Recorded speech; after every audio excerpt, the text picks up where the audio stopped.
Alright, my friends, welcome to this video.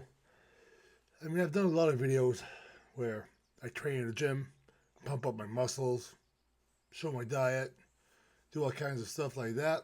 Maybe some crazy stuff too. But a lot of the comments that I've been getting, they're like, hey man, I like when you talk about your recovery and your past, I can relate, and all this stuff. So I thought maybe that I could do more content like that because people are dying every day from drug overdoses everywhere, and it's not good. So, what is the problem in the world like that?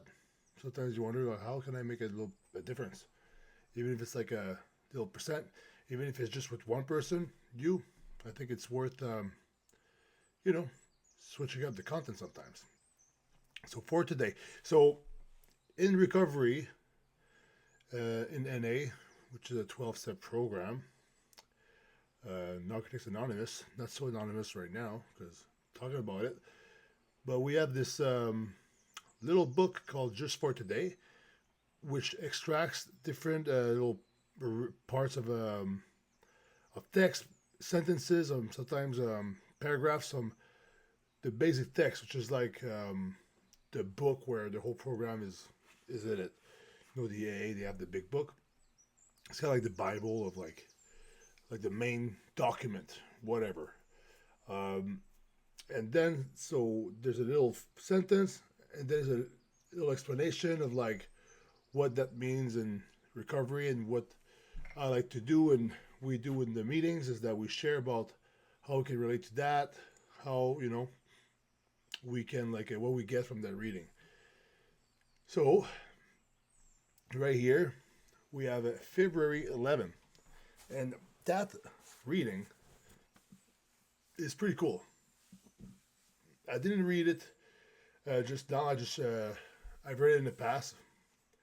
I'm in recovery since 2015, right? So like, there's a lot of that just for today because you're supposed to read one a day. I've read like maybe February 11. I've read 5 times already. Who knows? But here we go. So February 11th, a curse into a blessing. We have become very grateful in the course of our recovery. We have a disease, but we do recover. Active addiction was no picnic. Many of us barely came out of it alive. But ranting against the disease, lamenting what it has done to us, pitying ourselves for the condition it has left us in, these things can only keep us locked in the spirit of bitterness and resentment. The path to freedom and spiritual growth begins where bitterness ends, with acceptance. There is no denying the suffering brought by addiction. Yet it it was this disease that brought us to Narcotics Anonymous. Without it, we would neither have sought nor found the blessing of recovery. In isolating us, it forced us to seek fellowship. In causing us to suffer, it gave us the experience needed to help others. Help no one else was so uniquely suited to offer. Help no one else was so uniquely suited to offer. In forcing us to our knees, addiction gave us the opportunity to surrender to the care of a loving higher power. We would not wish the disease of addiction on anyone, but the fact remains that we addicts already have this disease, and further, that without this disease, we may never have embarked on our spiritual journey. Thousands of people search their whole lives for what we have found in Narcotics Anonymous: fellowship, a sense of purpose, and conscious contact with a higher power.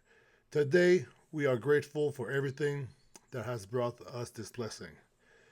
Just for today, I will accept the fact of my disease and pursue the blessing of my recovery.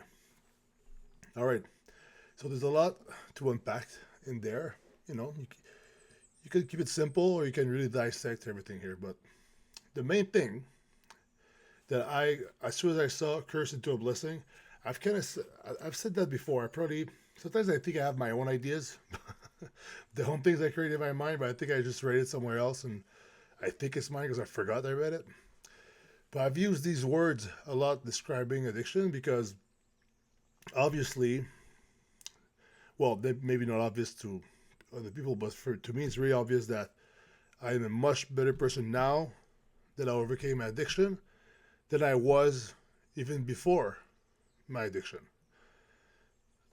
Because I had to learn a lot of things to survive this. Wisdom, knowledge, and I had to suffer a lot, and my ego was crushed, and this whole thing, addiction, or maybe this whole thing called life, really humbled me. Especially when you fail and you fail and you fail, and you swear to yourself you're gonna stop, you're gonna do this, and then you find a reason later on to like do it, and then you mess it up again. You're like, what the hell did I do? How did I come here again? It's just like you have no power over it. So yeah, that humbles you. In the gym I can lift thousands of pounds. I can diet and do these shows. I have lots of discipline regarding that. Then when it came to using drugs, none. I had no control. So yeah, that is humbling. So addiction was a curse, but now I'm glad that it happened. Yeah, it's kind of weird, right? Because I hurt a lot of people in the way, including myself. But now that it's all said and done, can't change that, right? So I accept it. I am actually grateful that it happened because I am now a better person of it. So that can be transferred to other things than addiction. Let's say if you somebody, I'll give an example. Somebody breaks both of his legs. Holy shit! And because of that, that person can train or walk for a little while, and then that creates a lot of struggle for him, and he has to like learn to be with himself because maybe he was distracting himself with other things and just whatever. Now he's stuck with himself, and he actually has to like learn how to deal with himself. I guess I don't know if it's a good example or not, but you know what I mean. There's always like something to get from like struggles and overcoming it. And maybe after the guy with the broken legs, a year later, once he can walk again, the main thing they can get is like, wow, I took walking for granted. So just this new set of gratitude and being more positive is a thing you gain from that struggle. So if the guy is like, is pretty objective, he's like, oh, maybe like there was some good stuff about breaking both of my legs. So I don't know if it's a good example, but I think you get it. But for me, for sure, there's like tons of good stuff that I got from my addiction. It wasn't like losing everything and being homeless, that's for sure. But these things taught me new things I didn't know before. It gave me a new perspective on life. And in the past, even before going deep into drugs, I think I was selfish. Even if I didn't notice, it's like the world revolved around what I had to do, what I was doing, and around me. Even though I wasn't like using drugs all the time, it was just like my state of mind. But once I started using drugs, and I obsessed over that. Of course, everything revolved around what I wanted. So I was like the center of the universe in my head, right? If you would ask me that, I would say no, I'm not the center of the universe. But subconsciously, in the way I was acting, said that. But now I know that if I do what I want and I do my actions follow that, just what I want selfishly, I'm not gonna last very long. I'm gonna go back in the gutter or whatever. So let's decorticate. Let's decorticate this text. Decorticate. Let's décortiquer. It's a French word. Maybe it doesn't work in English. So let's unravel this text. Taylor, help me out here. Yeah, let's analyze this text. We have become very grateful in the course of our recovery. In the course of our recovery, I had to go. I had to be really in recovery to really feel the gratitude. We have a disease, but we do recover. And the thing is, we recover. We don't get really recovered. That's the thing. It's like my brain is still the same brain I had before. I can do some neurogenesis and we rewire some wires, but the main wire is made to self-destruct. You know, if you know what I mean. So yeah, it's a constant recovery. But yeah, the things that I also like to say, which I've heard, was it the last meeting or the one before, is that I hear it a lot actually. Is that we are not responsible for our disease, but we're responsible for our recovery. So pretty much where you end up right now, you can't really control it, right? So it's not the fault of you today; it's the fault of you in the past. So it's not your fault of maybe where you ended up, circumstances, bad choices, whatever. It's all in the past. But now it's your responsibility to do something about it. So I like that part. And here it says that 10th edition was no picnic. Barely of us, many of us barely came out of it alive. Actually, the reason why the first time I wanted to stop using drugs for real was when my friend died of an overdose. Was found on Christmas Eve, 2014. So a lot of people don't make out of it alive. And sometimes it kind of freaks me out thinking about the times that maybe I could have died before. So yeah, we're all lucky we're here right now. But ranting against the disease, lamenting what it has done to us, pitying ourselves for the condition it has left us in, these things can only keep us locked in the spirit of bitterness and resentment.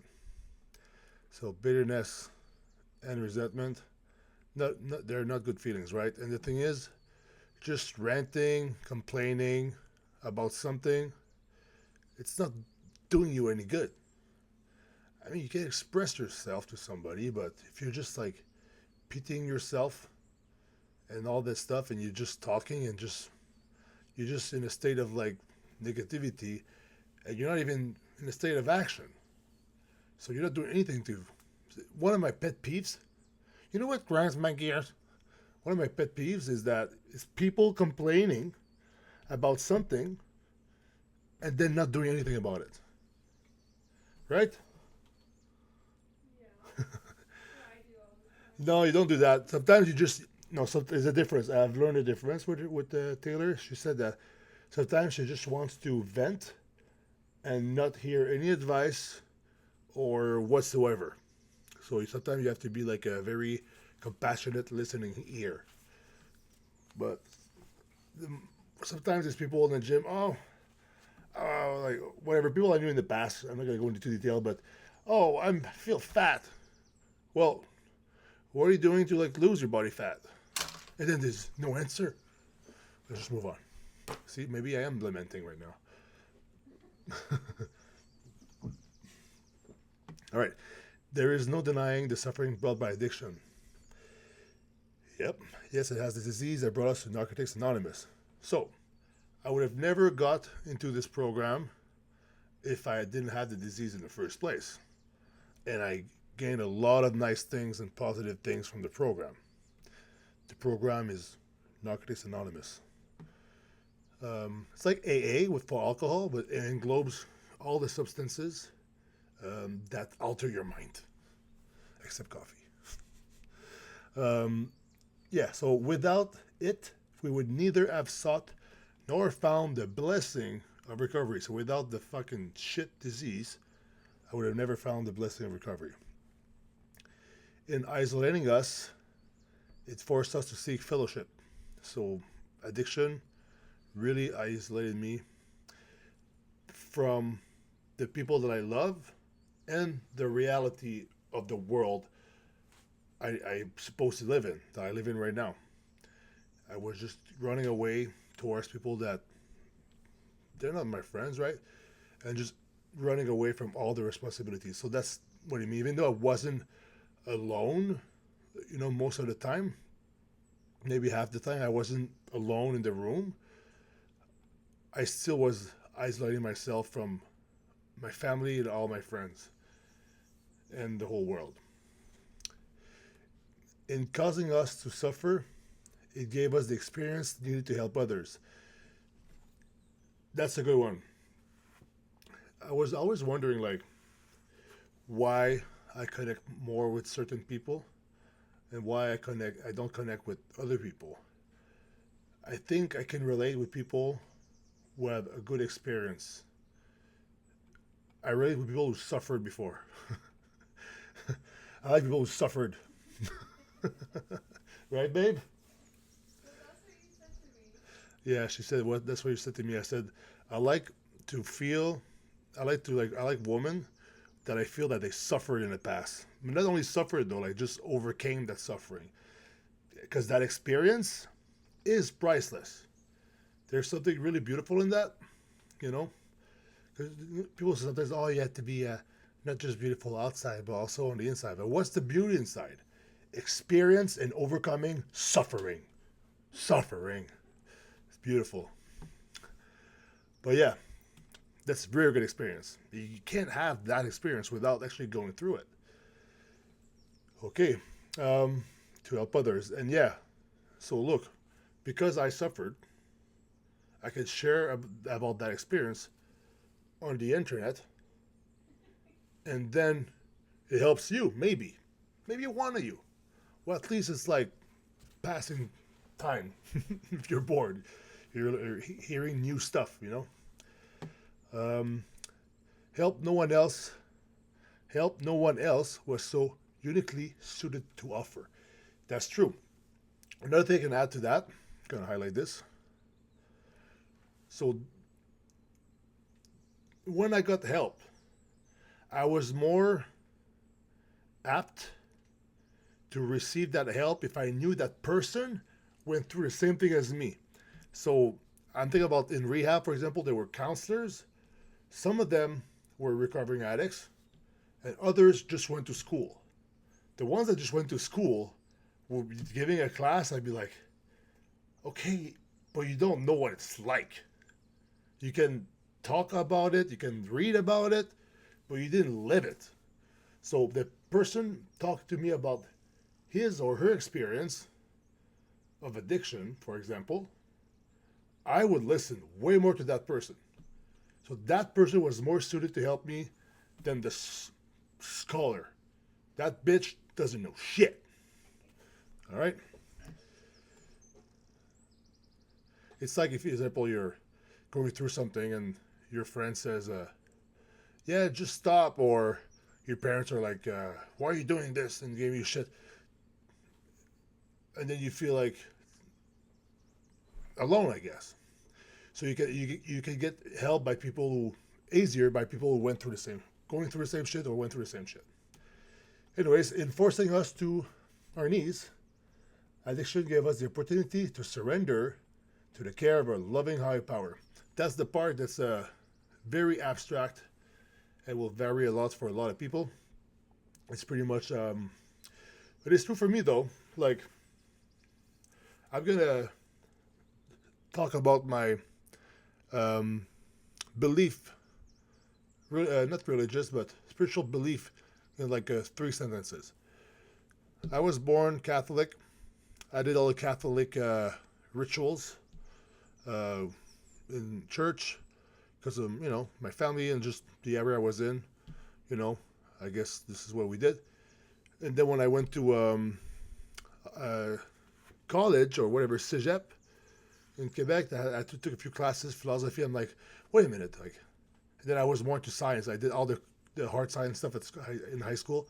So wait a minute. I mean, the thing, the Sky Daddy with the beard and the Jesus like doing magic tricks. Like, what the hell is that? I'm a theist now. So I wasn't a theist. And then I kind of like went like a while with that. And then with more school and talking to people and realizing that what do I know, right? I became agnostic. Where I'm like, I don't know what the frick is going on. I have no proof or anything. So anything goes. So I stayed like that for a long time.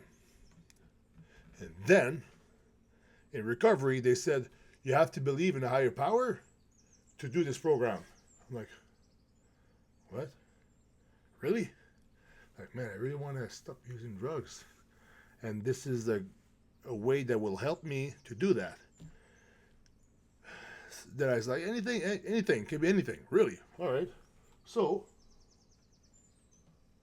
I chose in my first rehab that my higher power will be Thor himself, the god of thunder and lightning. So that's what I did. And look, I guess he stuck around a little bit. So if you guys are wondering why I like, this necklace, I like Thor and stuff, it's because it's like a figure of power that I've been like carrying around me since I'm like a teenager. So I was like, you know what, I'm going to use that. It will give me strength and power to fight addiction. So I would even like hold this and just like when it's time to pray, I would just think about, yeah, the power of Thor flows through my veins. So it started like that. And then, of course, I don't believe in like Thor from Marvel, he's helping me with my recovery here. But it started with that. And there was a few instances I could keep for another video maybe that I was like, holy moly. There is something pushing me in a direction, and sometimes there was something literally helping me on the spot, making like the right decision. So yeah, it's like there's no solid proof that I could tell you, but in my head and what I felt, there was something at the time, 100%.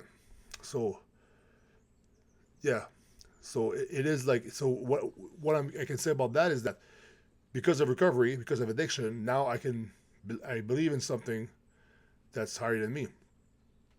It's like I'm not gonna try to explain what I think God is because my brain's gonna explode right now, but you get the gist. Because of recovery, I open my mind to having a higher power. We would not wish the disease of addiction on anyone. No, that's true. Because it's because we're not evil people. Come on, guys. But the fact remains that we addicts already have this disease. And the thing is, if I want to add to that, I've had the disease since I'm a child, probably. Whatever happened back then, the lack of something, I've always tried to fill it up later on in my life. So the thing is, I didn't become an addict. I was already an addict. And that's the point I was like, I found something that made me feel normal and really good. Drugs. And that was the thing that made me lose my mind and lose everything. So we already have this disease. That's for sure. And further, that without this disease, we may have never embarked on this spiritual journey. It's true. I was more superficial back then because before I did drugs to the point of like every day and losing everything, I was partying in raves in the scene, like clubs and stuff. And it's all I cared about was like, I want to lift a lot of weights, I want to get jacked, I want to challenge myself with like doing competitions, and I want to freaking party. Yeah. So every like 2 weeks or every month, there was like, so when's the next one? I was just like, think about that. I would do fucking, get fucked up and do all this crazy shit. Wow. Antoine has a lot of depth. He's a character with a lot of depth. No, I wanted to like feel like intense sensations. I wanted to create chaos and express myself and party and get jacked. I don't know. I feel like now I have more layers than just the ones I just mentioned. And I'm not going to mention my relationship situations that I had in the past. Relationships. That's all I'm going to say. Now I've changed. I've changed. Obviously. See this? There she is. Yeah, thousands of people search their whole lives for what we have found in Narcotics Anonymous. Fellowship, a sense of purpose, and the conscious contact with a higher power. But yeah, a lot of people end up in weird groups and cults because they want to have that fellowship feeling. And the cool thing with the fellowship is that you can get it in the gym too. the gym industry and all this stuff. It's really good. Like after muscle fitness, there's a group of person there, and the vibe is great. But a lot of people, they search their whole life to have a sense of belonging, and they never find it. They never find it.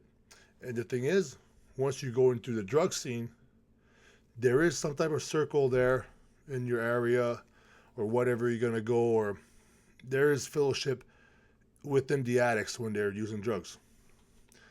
It's not a good one. A lot of backstabbing, lying, and just like because you're out of your mind half the time, right? So it's like, but there is a sense of belonging there.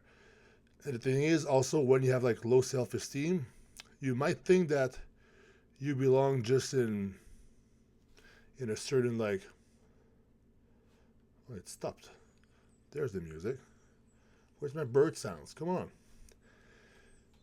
So yeah, the fellowship could be negative too. It could be a bad group. That's what I'm saying. But the sense of purpose. Ooh, ooh. So that's a lifelong journey. I mean, I'm talking to you right now, somebody who's listening. What is your purpose in life? Taylor, what's your purpose in life? To live. To live? Yep. What? Can you explain? I thought a lot about it. You did? Yeah, it's like a huge question is always what is the meaning of life? And if you think of the literal meaning of life, it means to live. So, what is the meaning of life? To live. Okay. And so, what's my purpose? To live. I have goals and I have dreams and I have things I want to accomplish and things I want to do, but I think we know like you don't always have a choice in everything. Mm. Like life can just happen, and so I think my purpose is to just live that life that's given to me. Wow. That's cool. That's true. I mean, I think my purpose is like I've always thought in my head people like would like ask me like I was high too when people in my head it would say that I don't know why it would come up in my head. It's like the answer would just pop by itself. It would say, oh, "What's your dream? What do you want in life?" Then I was like, "I want to change the world." That's what's said in my head. But the thing is, I can change the world for the worse. Yeah, that's what I did before. Going around rampaging everywhere. But for the better too. And the thing is, changing the world. Oh, this guy has the delusions of grandeur. He thinks he's a god. He can change the world. Listen, you can change the world by going outside right now and being nice to people. It will affect them positively, and maybe they will affect, you know, their the day will be better, and their days and their lives are part of this world that you want to change. So that's how I see it. Even if I change the world like 0.000000000000001%, it's still good. I still changed it. So that's part of my purpose, I think. And get jacked. Kidding, I'm kidding.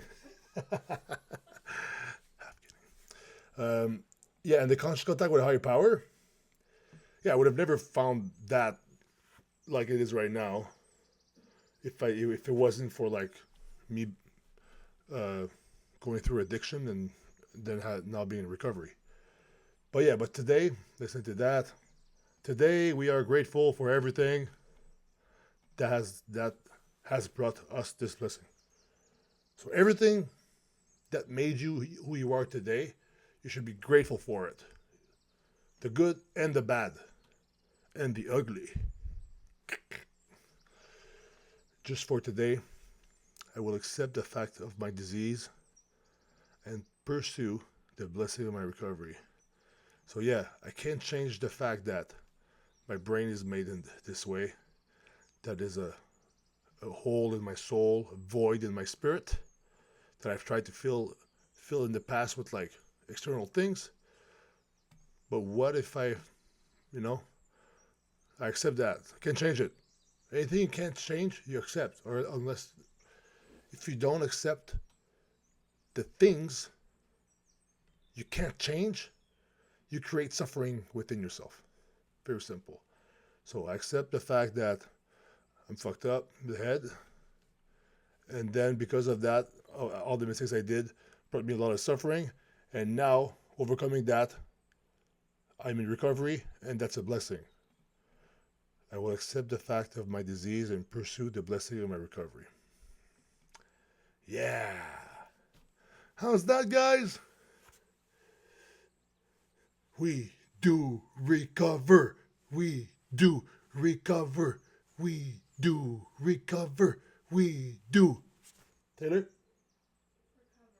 Yes. Yes.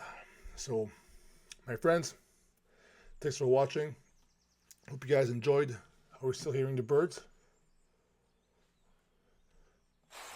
There it is. No, no, no, little birds. I don't even know what it's saying. I can hear it. Anyways, I typed, what did I type? Free nature sounds effects, 1 hour, royalty free. We'll see. Another attempt at a different type of content. I'm using OBS as a program to record. But yeah, comment below if you have questions, guys. I'm going to go through the comments and maybe help some of you guys in there. And also type in the comments, would you like me to go live sometimes, maybe on YouTube, and have it like a Q&A slash recovery support system chat live stream? I gotta come up with a name for it. But how's that? Yeah, I just need a better Wi-Fi. Shove the internet cable in my computer, so I'm like directly to the source, and I'll be able to stream live and help people live. Connect. I will connect with you through the internet live. You'll say something, you'll type something, I'll reply right away to help you if you need. Yeah, I think it's a good idea. So let me know. And thanks for watching. Please subscribe.